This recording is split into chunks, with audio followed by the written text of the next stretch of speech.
Hi, this is Black Krishna or BK from manfulwars.com, where I'm promoting polite patriotism to help nice ladies and gents teach kids to be, look, talk, and feel great, and locally discuss and share great online info offline as better people making better places to live worldwide. So online's great, like it myself, it's fine, except it's also being censored into digital ghettos where we're talking to people of like minds.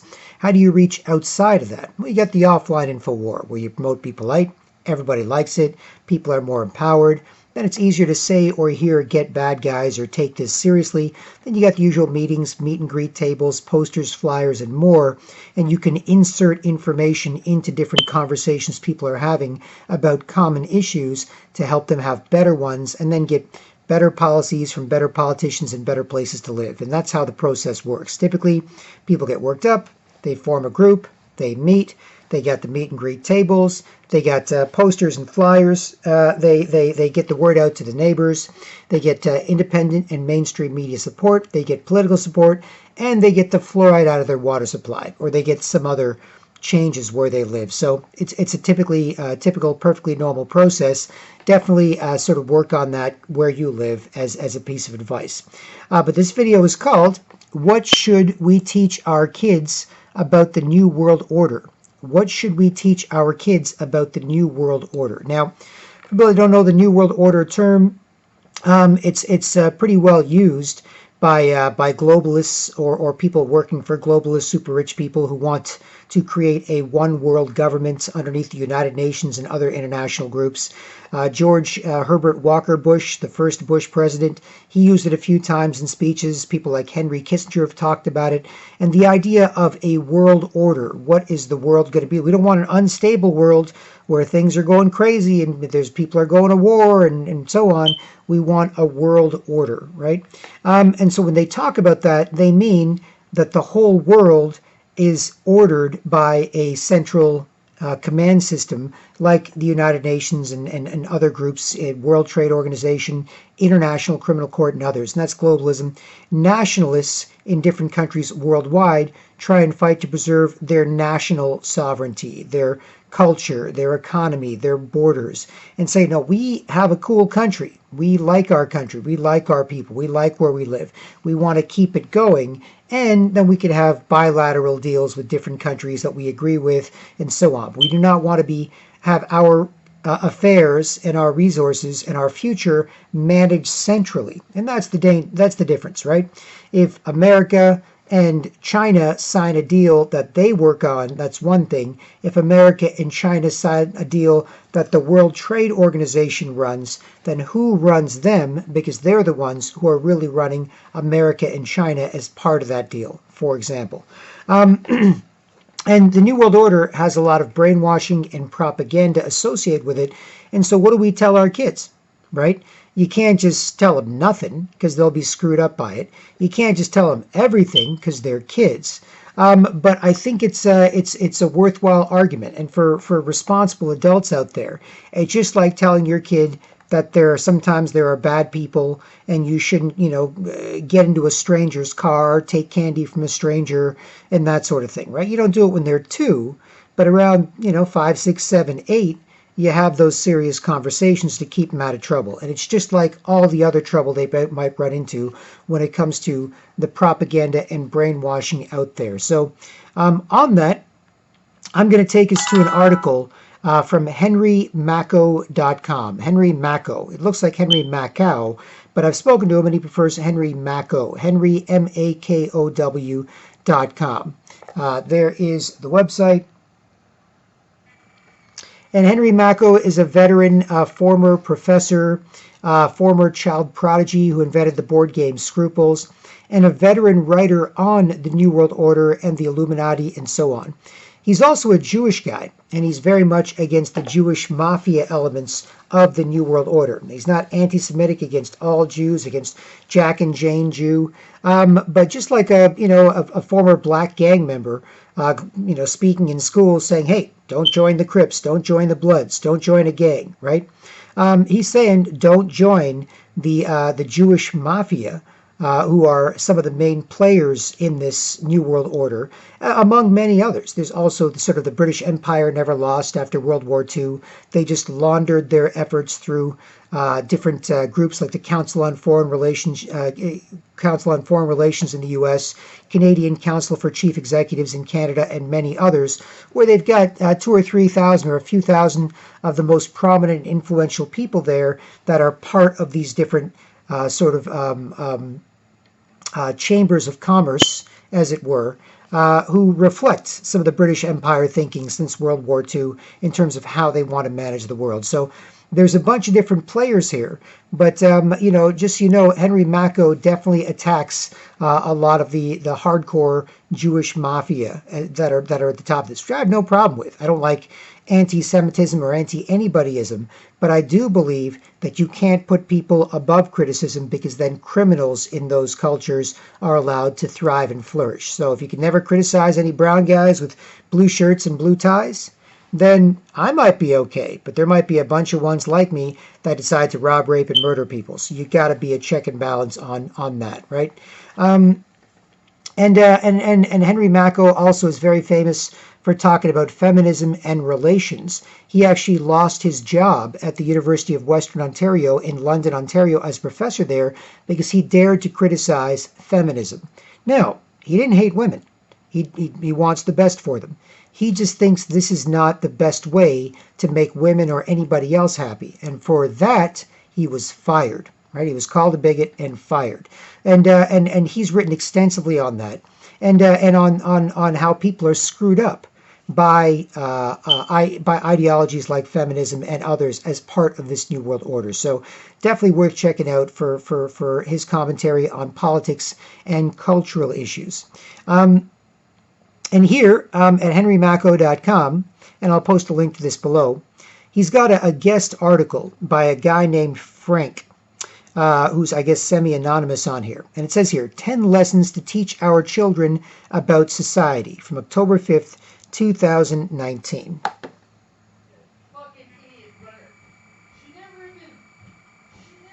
There you go. And it says here, older people can see how things have changed for the worse. Kids born post 9/11 don't have any memory of the way things used to be. They're being initiated into this beast system and don't know it.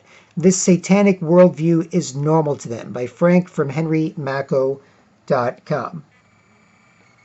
And I feel for him because I remember, I'm old enough to remember, and I might be dating myself, but I think I'm worth it. At least hang out initially, see how much we like each other, and then go from there.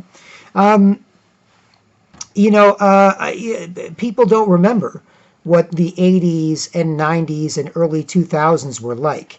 But it was a lot better than this. We didn't worry about racism, sexism, political correctness to the same degree. And in fact, we ironically made fun of it. We satirically mocked it, right? When it came to these concerns being introduced into our culture, we were somewhat aware of them, but then we used to make fun of the concerns about it, because we realized the average people aren't racist, sexist, homophobic, nothing like that, right? So for people to be histrionic about it, it's just like laughing at somebody freaking out, as opposed to today, where we're all supposed to just freak out. We're all supposed to be a mess about everything and a mess near each other, right? And even when Trump says, make America great again, a lot of people on the left and the radical left are talking about, oh, what is he talking about? Make America white supremacist, talking about slavery. America was never great. America always did bad things. It's like, yeah, no, that's not what he's talking about. What he's talking about, Trump being a 70-something-year-old man and being famous for the last 40 years, is how much cooler things were in the 80s and 90s and early 2000s even, right? That's make America great again. We didn't worry about all this stupid stuff. We didn't have to act like we were a mess. We could be optimistic and look forward to what the world's going to be like, as opposed to pessimistic, look backward with retro culture and look forward and all you see is the apocalypse, robot apocalypse, climate change apocalypse, blah, blah, blah, blah, blah. So when it comes to, making America great again and making wherever you live great again, just think 10, 20, 30 years ago, if you can.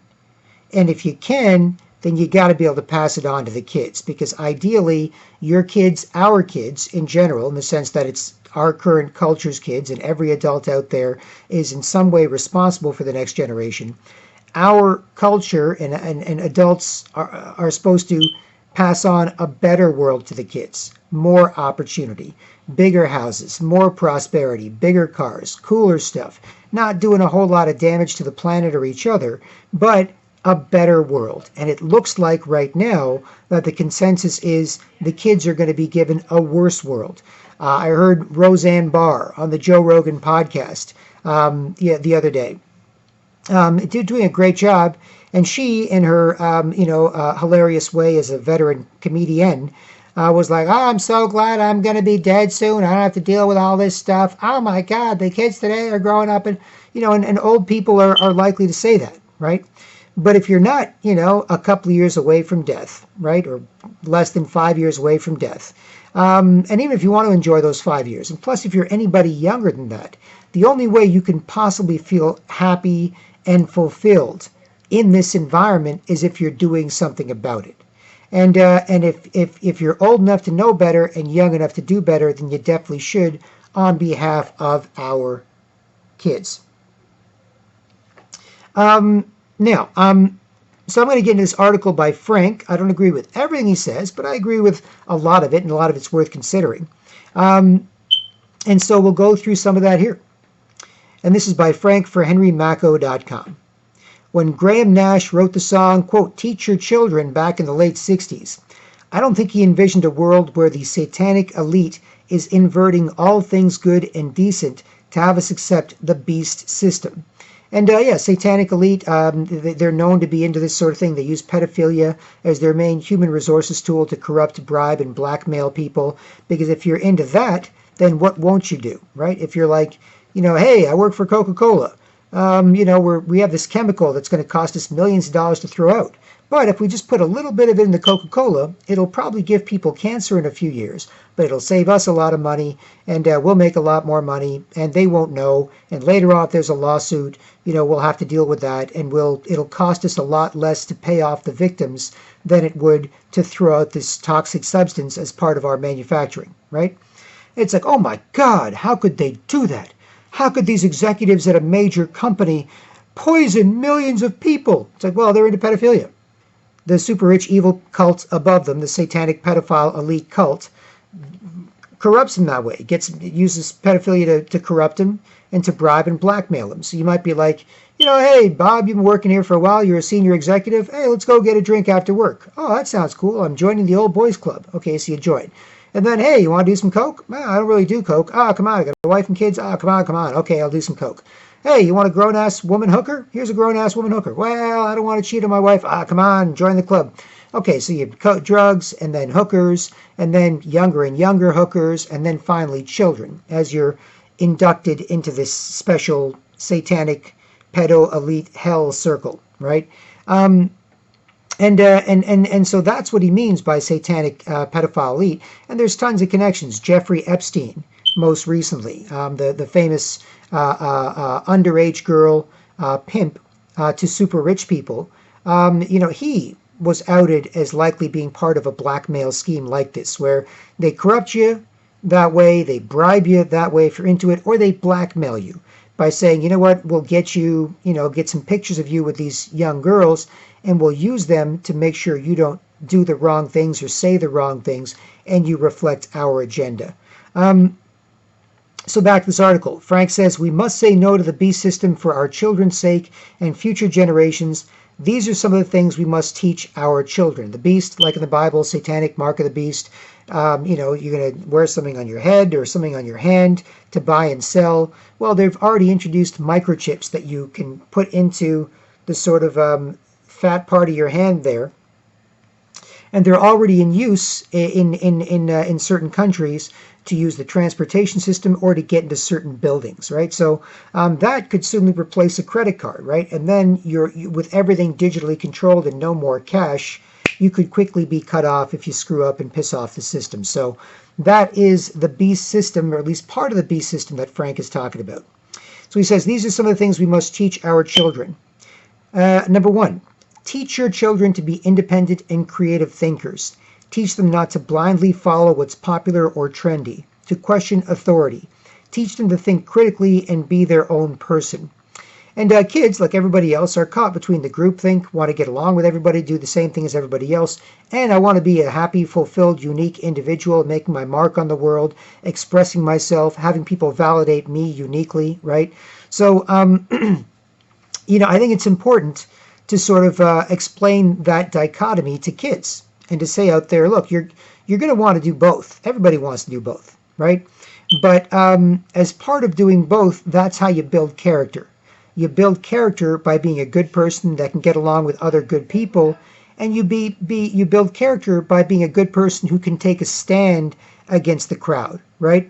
So if there was a bunch of kids in a circle and they're watching some older boy pick on and bully a younger, smaller boy or a disabled, crippled, whatever boy, and your child would have the choice of being part of the circle of 20 kids, laughing at this kid being picked on and supporting it, or they could have the choice, and that's, hey, they're getting along with everybody. That's what you want, right? But that's not exactly right. There's also the option to say, hey, stop that. Don't do that. Take a stand, inspire others. Your kid steps forward, says, no, you, bigger kid, should stop bullying that poor, smaller, disabled, whatever kid. And maybe a couple of other people in the group step up and go, yeah, you know what, you're right, he's probably right. And you can inspire them to stop that bullying, right? And so that's a microcosmic view of what the macro perspective is, right? And even when it comes to people you believe, because sometimes people will be like, oh, what are you talking about? Who do you believe? As I've said, I don't just believe experts. I believe experts who question other experts, right? So if a bunch of doctors are saying, take your flu shot and take this vaccine, and there's another doctor, another medical doctor, who's saying, no, hold on, don't take your flu shot, unnecessary, dangerous, the flu virus is always changing, those were made 6 months ago, whatever version of flu you're going to run into now, that virus, or the antibodies and the virus, the dead virus in the vaccine, is not going to protect you from. Plus, there are other health risks associated with vaccines, so either don't take them or take as few as possible. Just boost your immune system to beat the flu, right? It's like, that's credible, especially against all the other experts, right? And there's lots of examples like that, right? You could be somebody who's a physical therapist, right? And you work with little kids. Little kids have trouble, developmental disorders, autism, whatever, and you try and get those little kids to play better, to use their body better, to work on their motor functions better, right? And then all of a sudden the corrupt physical therapist group gets corrupted by the satanic pedophile elite and says, you know what you should do? You should beat your kids' hands with a ruler every time they screw up. So if they're trying to pick something up and they have trouble, smack them with a ruler, right? Smack them with a ruler. And all the corrupt physical therapists might be like, well, I'm part of the Physical Therapist Association. I don't want to be crapped on. That's what the organization says. I don't want to lose my job, this and that, blah, blah. It all makes sense. So, they're going to start beating kids. If one of those physical therapists took, a stand and said, no, hold on, this is totally wrong. They've clearly gotten corrupted by someone to, encourage us to beat kids and disconnect kids from adults and make the next generation easier to control by the state as they have less and less respect for adults. No, I'm going to take a stand and say this is not what you should do with kids. This is not how you should treat kids. Here's lots of good reasons from a scientific and moral perspective for why, right? So it's important to sort of break that down to kids when they're old enough, right? To say, get along with everybody, but still have some principles and some morals and think for yourself and question authority and question the wisdom of crowds as to be your own person, and do it in a way where you're trying to help other people so that they can empathize with you and they don't see you as a bad person for doing this. They see you as a good person for doing this, and look for others out there to celebrate. And so that's a tricky conversation to have with kids, like many are, but it's also a necessary and a healthy one.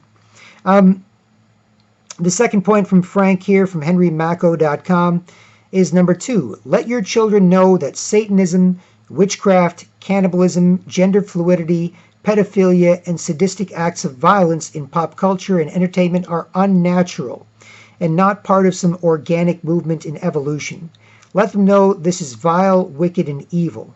Monitor what your kids are listening to, what games they are playing, what shows they are watching on television and in the theater. Keep this garbage out of your home and away from you and your family.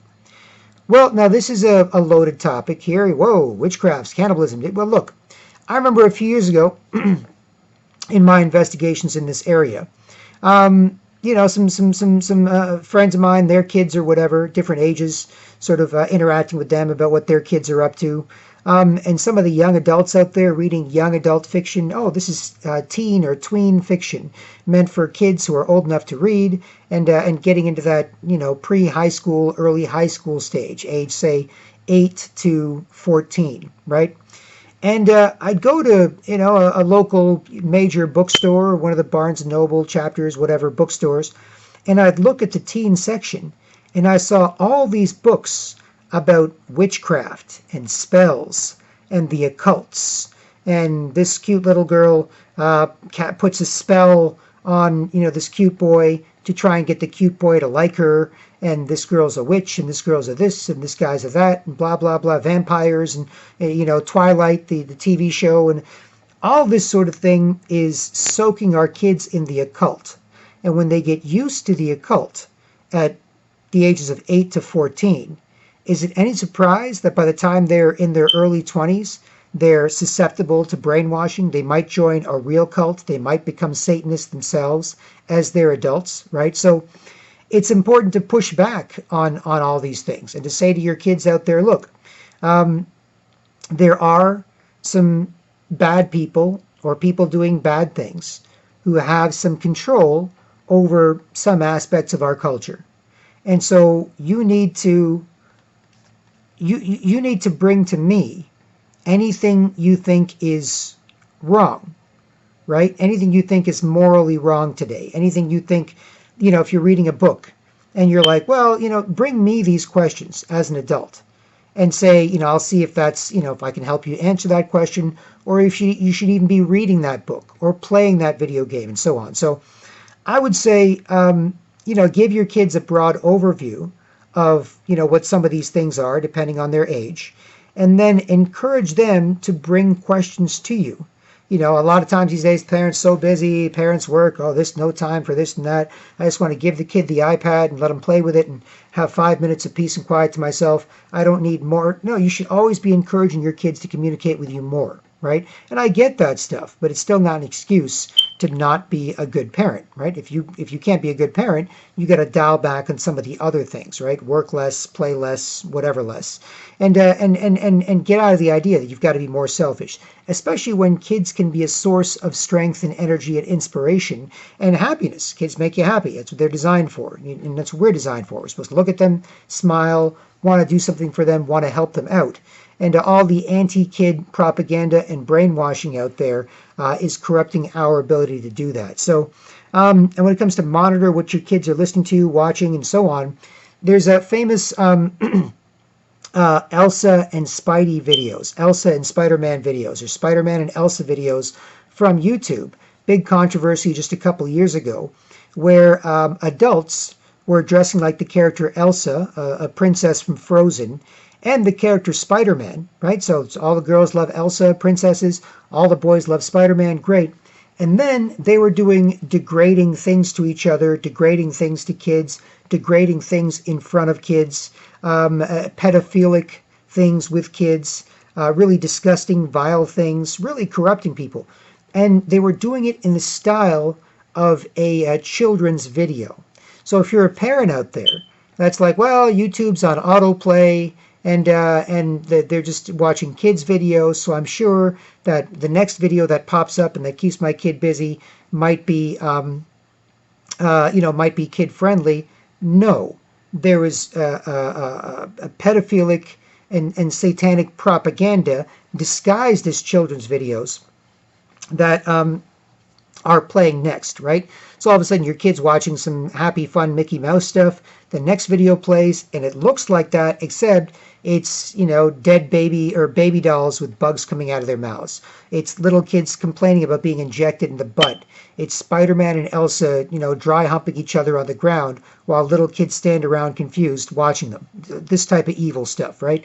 And YouTube even showed these videos having 5, 10, 20, 30 million views, a ridiculous number of views. Now, some of that could be manipulated, could be some evil people at YouTube that are just like, well, let's just tack a couple of zeros on the end of that view count to push this evil crap to screw people up as part of our agenda, working for our satanic pedophile elite overlords, right? Or it could really be those view counts, right? It's hard to even tell these days with all the sort of corruption in that area. But the point is that you can't just trust that entertainment or that entertainment that seems kid friendly is kid friendly, or it could even be stuff that's made specifically for kids, right? There's books out there that are promoting the gender fluidity agenda that are teaching kids how to masturbate, teaching kids way too much about sex, teaching kids way too much about different kinds of sex, straight sex, gay sex, fisting, lesbian sex, trans sex, and they're super graphic, and they're doing it in the same ways that pedophiles do it, which is introduce inappropriate sexual information to kids bit by bit from an authoritative perspective as an adult. And then when you want to have sex with those kids, the kids have been conditioned to accept that. So, these are things you got to keep an eye out for. Even, and this is in anything your kid is consuming. So that's what I recommend on that as part of Frank's analysis here. It's not as simple as having a conversation like this with an adult, but it is worth having with someone who you are trying to form into an intelligent and compassionate and responsible and successful adult. Keep this garbage out of your home and away from you and your family. Amen. And yeah, do the best you can. There's so many options out there. There's no reason for any adult or any kid to be stuck with garbage, right? I know it's back in the day, it wasn't that many channels, you just flipped it on and whatever was on there you kind of went with. Today, with the internet and more, no reason. No reason at all. Number 3, remind youth that there are only 2 biological sexes, men and women. That's it. Anything else is a development disorder called gender dysphoria, period. Teach them the importance of family, to love, support, and respect one another despite their differences. Promote quality family time, set a good example, enjoy time away in nature with your family with no devices. And so, this is really important. Now, boys and girls are growing up there thinking, oh, well, you get more fame and celebrity and attention and sympathy for being a different gender, different this, different that, changing your gender, and so on. Whereas normal boys and girls are not encouraged to be good at boys and girls for themselves or for other boys and girls. So it's important to remember that. It's important to make that clear, that there are only 2 biological sexes, men and women. If people want to do something different beyond that, that is their choice. But that doesn't change what the reality is, right? And so, if you put on a wig, or if you put on a dress, if you put on this, if you do that, if you put on a Spider-Man costume, it doesn't make you Spider-Man, right? Now, you want to play Spider-Man? Enjoy. Have a blast. But it doesn't make you Spider-Man. And same thing when it comes to genders and gender dysphoria. Because otherwise, kids are growing up in an age where you're crapped on for being straight, you're crapped on for being male, and you're confused for being female. And then you end up some sort of mess that's in between, looking for sympathy that eventually depresses you, and then you feel like switching back, or you regret it, or whatever. And there's lots and lots of cases of that. So, and the importance of family, love, support, respect one another despite our differences, quality family time, enjoy time in nature with your family with no devices. And it's really important to get the kids away from the devices, right? Try and keep the TV off, try and keep this off. I noticed myself, as somebody I haven't had a TV in a few years, and so on, that, I'll go to someone's place, and we'll be chatting, and I'll say, can we shut the TV off, right? Just because it's on in the background. They're like, oh, sure, why? But shut the TV off. Maybe you can play a little music, maybe something that's low, mostly instrumental, low volume, and so on. to stimulate and keep the energy going. But a lot of times it's when I get people to turn the TV off, then we all of a sudden can lock into each other better, right? Because the TV has a flicker rate. TV, phones, computers have a flicker rate. Your mind adjusts to that flicker rate. And they say when it comes to people who've never been exposed to TV, like certain tribesmen from certain tribes, small tribes around the world, when they first see TV, it's just like anything else. It's like if you walk into a room and there's a chair, there's a couch, there's a table, there's a lamp, there's a mirror, there's a plant, there's this and there's a TV. It's like, yep, whatever. There's a bunch of stuff in this room. Cool. But they say the second, third time those people are exposed to the TV, their eyes lock on the TV. Because your brain gets accustomed to that flicker rate, your brain looks for that flicker rate, and it puts you in a hypnotic state. So in general, for people out there, when you're communicating with each other, try and put that stuff away, turn it off or whatever. Even me, when I hang out with friends sometimes, hang with friends at my place or whatever, I try and sometimes just nothing, just focus on each other, right? And sometimes it can be a little weird because it's like, wait a minute, there's nothing distracting me from you. I've got to be present with you. You got to be present with me. We got to focus totally on looking at, listening to, talking to each other, what we're saying, how we feel, expressing our comfort with each other, regardless of anything else around. It's like, yeah, that's what we have to do. Okay, and then it works, right? And for kids especially, it's super duper important when it comes to that. So number 4, teach your children to be proud of who they are, no matter what race, religion, or color they might be. Encourage them to uphold and maintain their heritage with pride and honor. Remind them to be respectful and accepting of different cultures other than your own. So pretty straightforward, but there's a lot of anti-white and anti-male propaganda out there. And then there's a lot of confusing propaganda for everybody else, right? For everybody in general, right? But if you're a male or female, or if you're of different ethnic background, cultural background, or whatever, you should have some sort of pride in that, and pride in your history, and pride in your tradition. There's a natural tendency to rebel against that, but you can rebel in different ways while keeping that. You can rebel in different ways while keeping your pride in that. You don't have to get rid of that to rebel. You can rebel while having pride in your culture and your heritage and your background. And to be respectful and accepting of different cultures other than your own. That's true, but we also have to make sure that as part of that respect, we don't accept being bullied, right? So you'll say, look, if you respect me, where I'm coming from, my culture, then I can respect you. If your culture is bullying mine, then that's not good, right? And as part of the male-female thing, with the anti-white, anti-male, and other propaganda out there, there's also propaganda that confuses females, right? You can have females being taught they don't need a man, I don't need a man, I don't need a man, I don't need a man, forget that, women this, women that, I don't need a man. And then if men suddenly say, okay, we don't need women, all of a sudden you'll have women going, what? That's crazy. You don't need women. But look at this, I'm beautiful. I did my hair, I did my makeup. This, I go here, I go there. What about this? How dare you say that about me? Women are special. Women are amazing. It's like, well, wait a second. What just happened? You keep saying, I don't need a man. And then we say, I don't need women. And then you're all pissed, right? And typically, women will only learn to hate men and the idea of masculinity, if they're taught to, and then they'll hate the fact that there are no men around. So there's no way out of that, right? And men, generally, boys and men have to be responsible for this type of understanding, because boys and men are more individual, more go against the grain, more stand alone, more lone wolfy, right?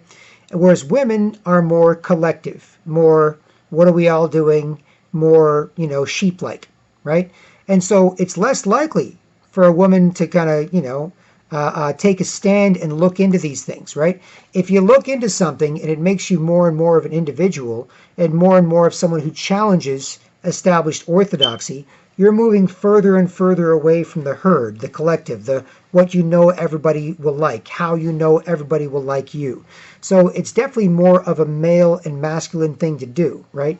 I'm not saying that women can't, women are stupid, nothing like that. I'm just saying the way we're socialized to be cool and to be people we appreciate when it comes to thinking of ourselves and being people that other people appreciate, badass dudes and fine ass chicks is still the norm today. You can mess with that. You can have a bunch of guys like, whatever, I'm as hot as any other hot girl. Look at me, put up with me, put up with me. They're going to feel bad. You're going to feel bad. You may have to go along with it because it's fashionable, but you won't feel and do and communicate better, right? And girls can be like, yeah, whatever, I'm tough as any man. Yeah, get in your face. Yeah, what are you doing? What are you going to say, huh? It's like, yuck, right? Like, what do you, other girls like, yuck. Guys, kids, yuck, right? So this is what we've got to battle against as part of this propaganda. And having pride in your own culture, your background, your heritage, where you came from, the stories, the tales of those people that reinforce the best values. That's why they stuck around. The cliches, stick around because they mean what they say. Those things are still useful today, and when it comes to teaching kids. Number 5, explain that, quote, political correctness is a means to control speech and freedom of expression. Let them know that calling someone a hater or bigot just because they have an opposing view is wrong. Let them know they don't have to agree with the other person, but they have a right to express themselves, right? And political correctness was a term first used in communist Russia in the early 1900s. It meant you have to agree with the state. That is the politically correct thing to say. And now there's a new version of that here today with political correctness. So we have to warn people about that. That's a communist term. It's a term to say the state tells you what you're supposed to say. The political is the state, and correct is what they say. And calling someone a hater or a bigot just because they have an opposing view is wrong. You don't have to agree, but you have the right to express yourselves, right? And that's the thing. You can let your kid know, the more you call someone names, and the more you call someone names for how they feel, the less you can connect with them and learn about how they feel, right? And this is more common on social media, right? In real life, if you have a real conversation, say somebody on the radical left and somebody who's more on the right, then you can actually get along fine, right? I even met 2 cute little Antifa girls at a Canadian nationalist Pegida rally versus a radical leftist Antifa rally, right? And I talked to these 2 cute little white Antifa girls, saw I was a gentleman, and I tried to be a gentleman with a lady, and they ladied up, and we had good conversations about what they believe, no borders, no this, and well, what about borders? Party, let anyone in, personal space, is there anything, what's a country? We went back and forth with this first young lady, had a great conversation, back and forth with the second young lady, and they were on I was on the nationalist side, they were on the Antifa side, dressed in black, one of them with the shades and the mask and this and that. And they were just 2 cute little white girls that were like, meh, you know what, as long as you seem like a cool guy, as long as we can actually discuss, let's discuss, right? And so you can explain to kids that the best way to communicate with people, whether you agree or disagree, and no one in the world agrees on everything, or we'd all be corporate clones and robots, commie zombies, right? So we all have different points of view, but don't get into the name calling, get into empathizing with how they feel and why. And as part of that conversation, as my buddy Louis said, conversations are best when both parties evolve. As part of that conversation, if either one of you has views that are questionable, through that dialectic process, you can get rid of those views and get on to better ones. So that's a good thing. Number 6, teach young people history.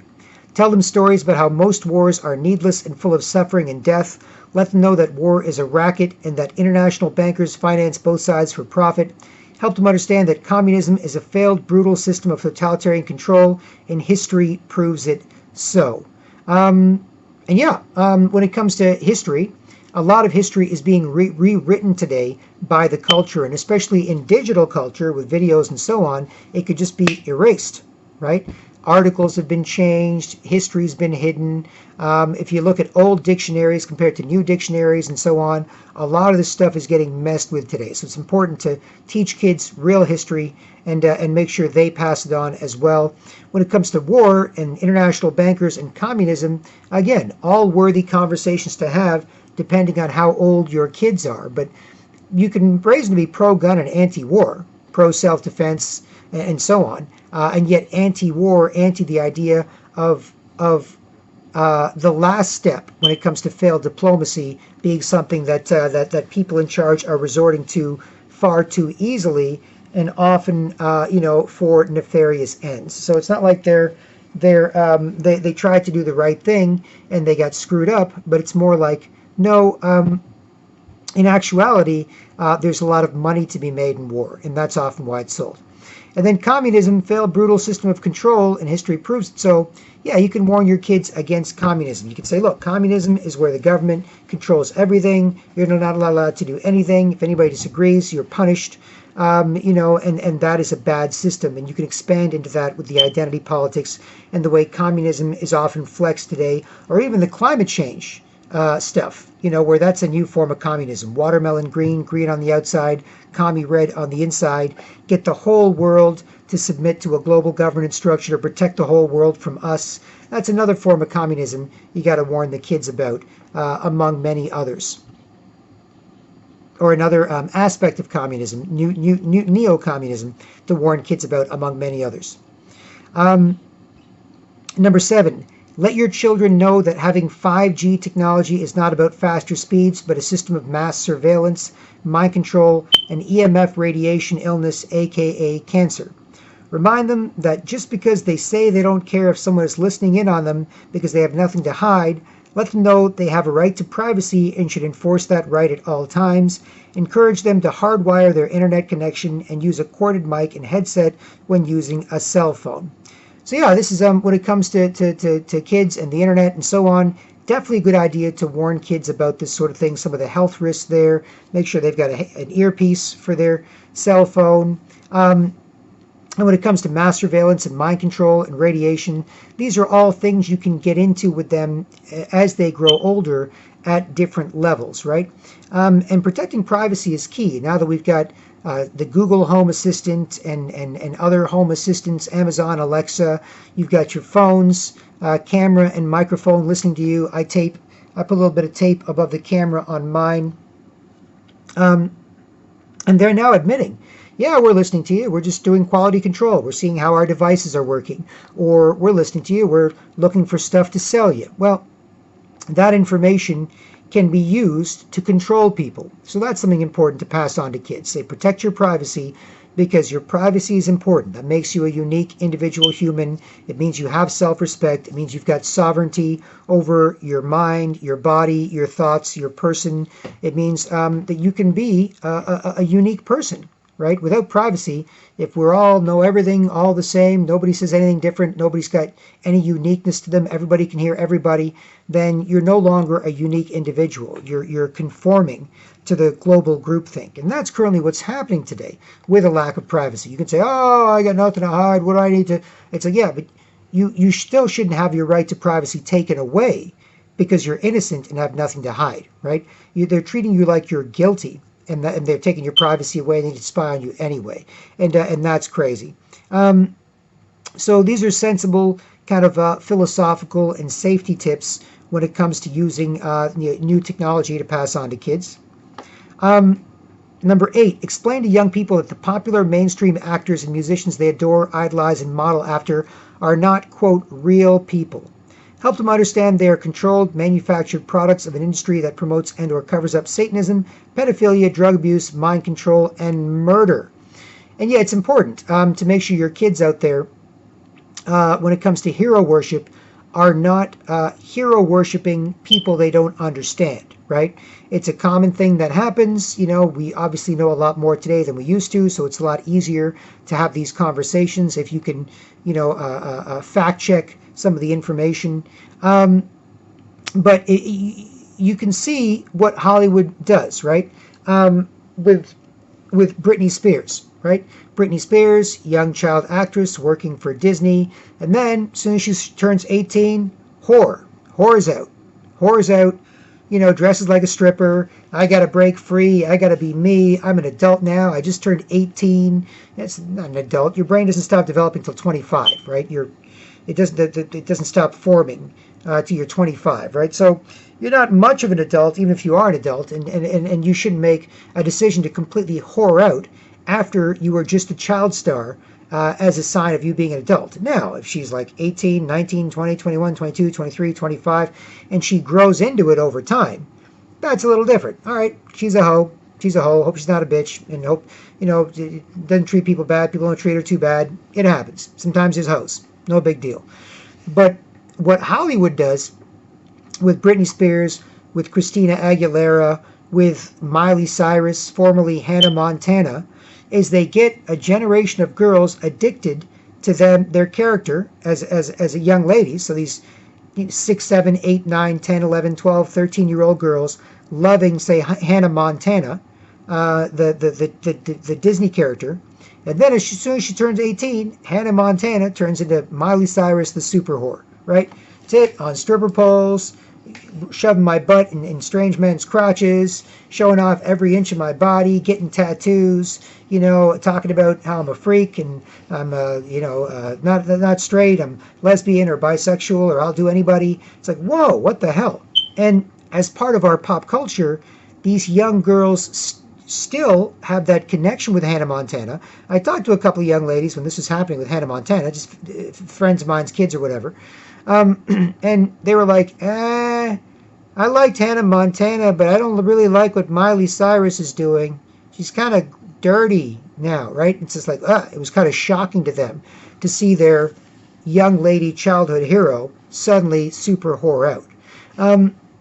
And so this is for everybody. And so for your kids out there, they may not just take your grumpy old adult or parent version of this, straight and as being a well thought out point, unless you give them the big picture. You say, no, there's rich people, they like making money off celebrities and Hollywood and musicians and actors and so on, and they control them and they give them what to say and they try and market that to young people, and they try and get young people to rebel against their parents so that they're easier to control by the propaganda and by the state, and they don't have as much and they weaken parental influence, right? So you can have them be a check and balance on some of the worst excesses of the entertainment industry, and I think that's really important. So it's not like you're trying to say never enjoy this or never enjoy whatever.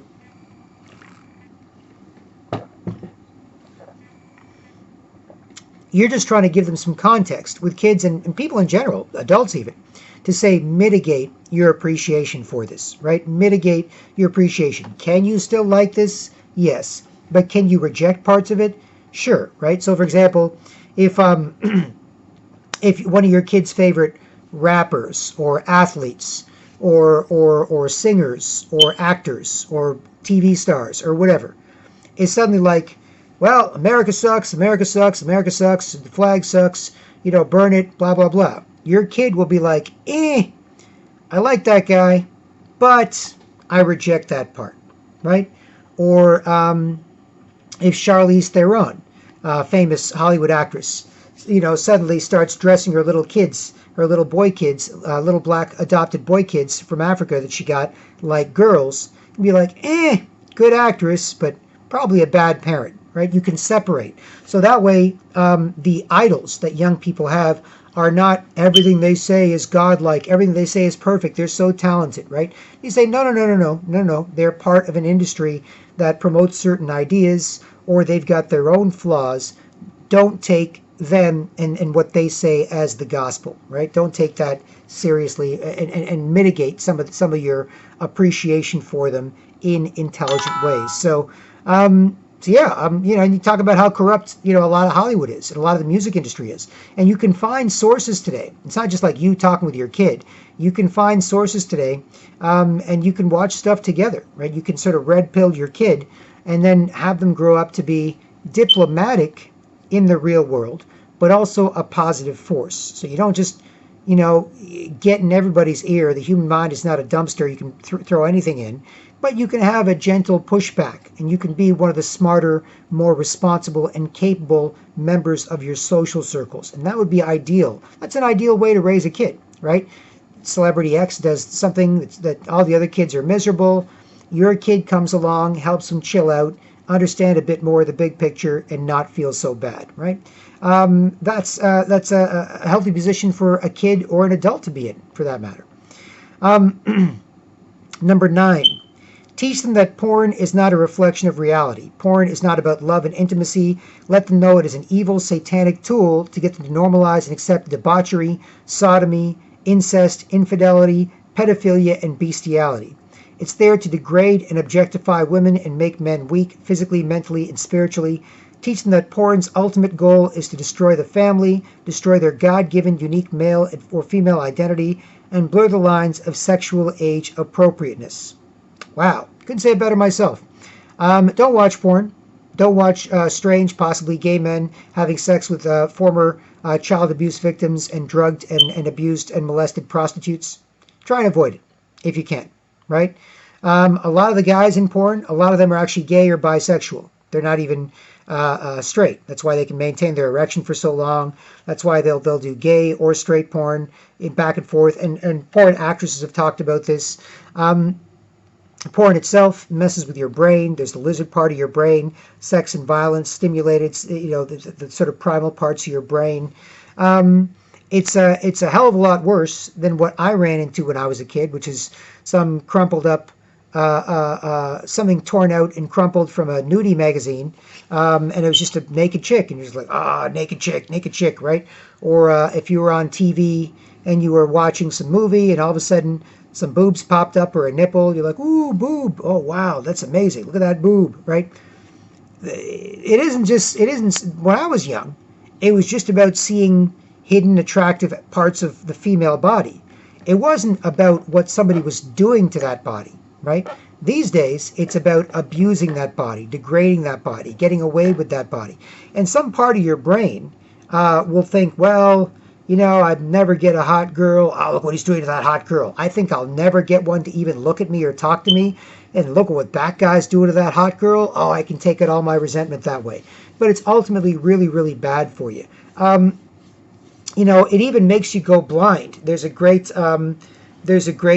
talk by E. Michael Jones on porn, where he explains that. He goes through the history of a figure in mythology who went blind as a result of his inability to control his own lust. And analogously, it's the same today. If you cannot control your own lust, then you are not in control of your mind, your body. You'll do whatever you can for that lust and so on. So to get people addicted to that just makes them fundamentally weaker, and it's anti-human and so on. And the girls in it are often from broken homes or victims of child abuse themselves, where they were raped as little kids, and now they're reliving that rape because they think that's the way that they can get love, and that's how love is supposed to be. And E. Michael Jones talked about how porn was used as a weapon by the Israeli government when they took over Palestine, right? The Israelis invaded Palestine, had a curfew, and what did they do? They blasted porn on the local television networks. It's like, why porn? Because it's a weapon. It's a weapon of war to screw people up. It demoralizes people. You feel guilty. It means other guys look at men and women differently, right? You don't value them. It's not like men want to feel useful and women want to feel special, and we reflect that. It's the opposite, right? It's that you've seen them be degraded so much that you are degraded as part of that process. So, and there's lots and lots of resources today with studies that talk about this stuff, lots of organizations that try and get people off porn. And it's important to have a relationship with your kid where you can talk about things they might run into, right? These days, they say the first time a kid looks at porn, he's like 11, right? So before the age of 11, you got to have the conversation, and you've got to get your kid to be able to come to you and say, hey, I want some credit, right? Another part of all this is kids want attention, kids want credit, kids want adults to tell them they're doing the right thing, right? So having this conversation with them allows them to sort of have their active mind working and go, look, from all this propaganda and BS, look what I found, look what I picked out, right? Or look what came up on your phone. Oh my goodness, remember what you warned me about, Dad? Here, take a look, I found some. It's like, oh my goodness, thanks so much, son. Thanks so much, daughter. That's fantastic. I'm glad you can have it instead of freaking out. Oh, I can't believe you looked at this. You're such a bad kid. No. You're teaching your good kid to look for bad influences and to come to you with them so you can have a healthy conversation about them, right? Anyway, just a bit on porn. You can go on more and more about that, but you get the idea. And number 10, teach your children to use cash. Teach them basic arithmetic, to refuse a cashless society, to refuse the RFID chip. Finally, and most of all, teach them about God, to love one another as God loves them. Remember, this is spiritual warfare. Have no fear. Just suit up and teach your children. And it's got a related link from the American College of Pediatricians website, Gender Ideology Harms Children, which is Experts Questioning Other Experts, acpeds.org, where a group of American pediatricians broke off from the main American Academy of Pediatrics over the children transitioning and affirming children's gender dysphoria and desire to change genders. They're like, this is child abuse, this is wrong, here's all the science. 80-90% of kids, once they finish puberty, decide to stay in their own biological body. They're happy. Even if they felt like switching later, they didn't. And at most, they might be gay or lesbian, but they're happy they didn't go through hormone blockers and surgery and sterilization and health risks as part of all this. And it's just bad science. It's bad parenting. It's bad doctoring. It's bad morally, and so on. So, and when it comes to teaching your kids to use cash, basic arithmetic, refuse cash society, to refuse the RFID chip, these are all part of this type of conversation to have about the bigger picture. And then teach them about God and to love one another as God loves them. This is spiritual warfare. Have no fear. Just suit up and teach your children. Yeah, it's really important, right? I mean, if you the only reason that the super rich evil people, satanic pedophile elite, they supposedly believe in an evil God, a satanic God, right?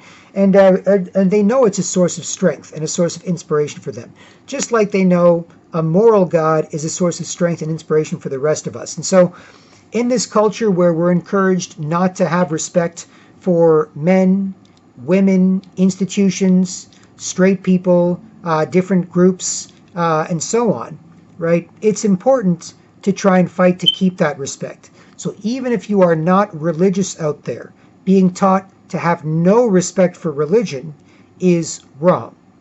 You should have some healthy respect for religion, right? Religion can share good, timeless values that make better people. Religion can be a source for good in individuals and in communities. Religion can be something that kids need to feel that they have a bigger, stronger God protecting them and to help them aim for higher ideals. Now, do you have to be religious yourself? No.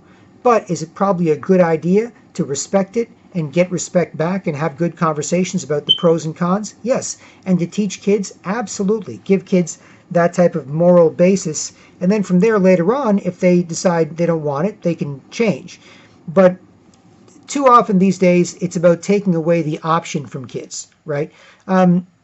If you're born a boy, don't treat him like a boy, gender neutral. Born a girl, don't treat him like a girl, gender neutral. It's like we've known for forever what boys and girls like, what makes them happy. Nope, nothing. No boy stuff. That's stereotypical. No girl stuff. Stereotypical.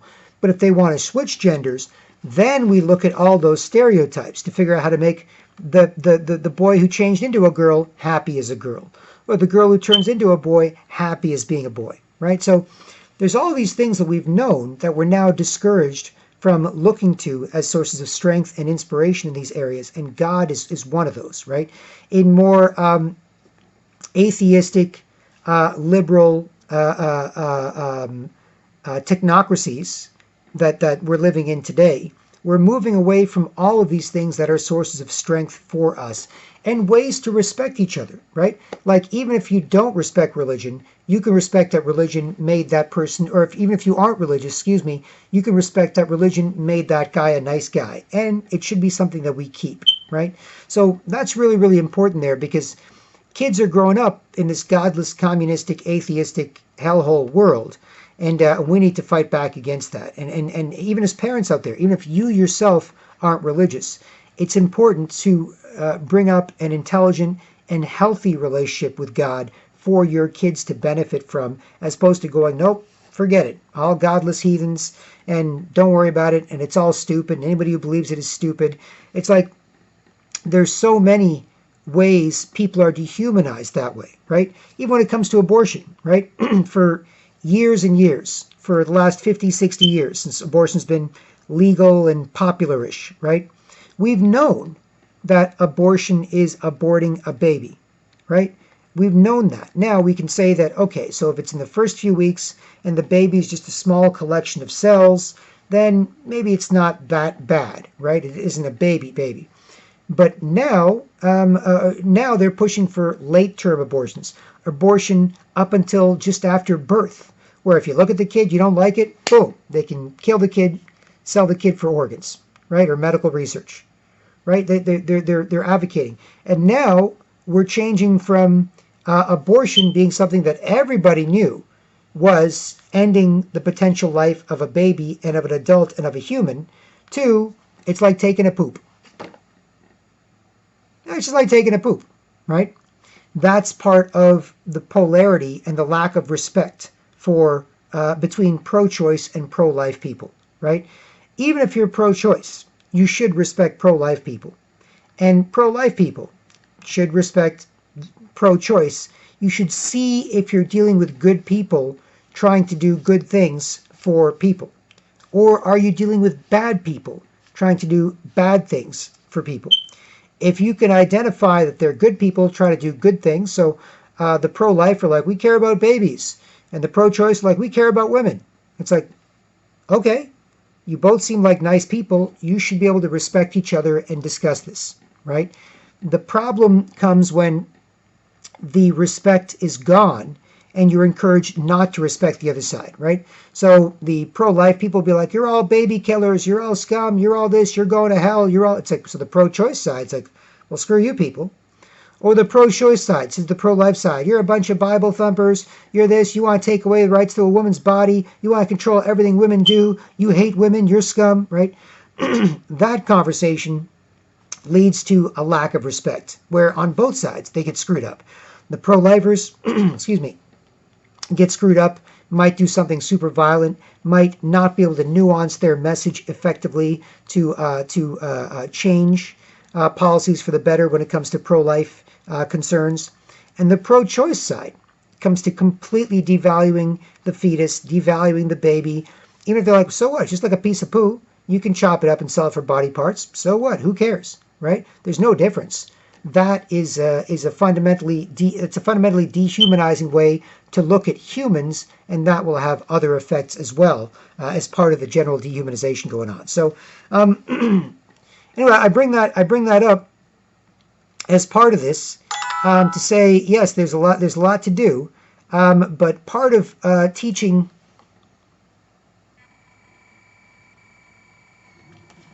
Part of being a responsible adult is to learn about this stuff and pass it on online and, as I said earlier, offline as part of the information war.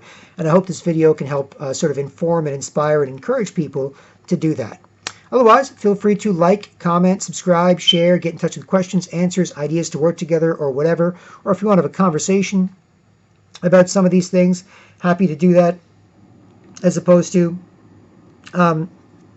some of the shorter comments often left on videos, which are fine. Some of them are great, some of them are not, but I think there are better ways to express ourselves if we really are passionate about these issues than that format. And otherwise, Black Krishna, BK from manforwars.com. Hope this helps, and I'll talk to you soon. Cheers.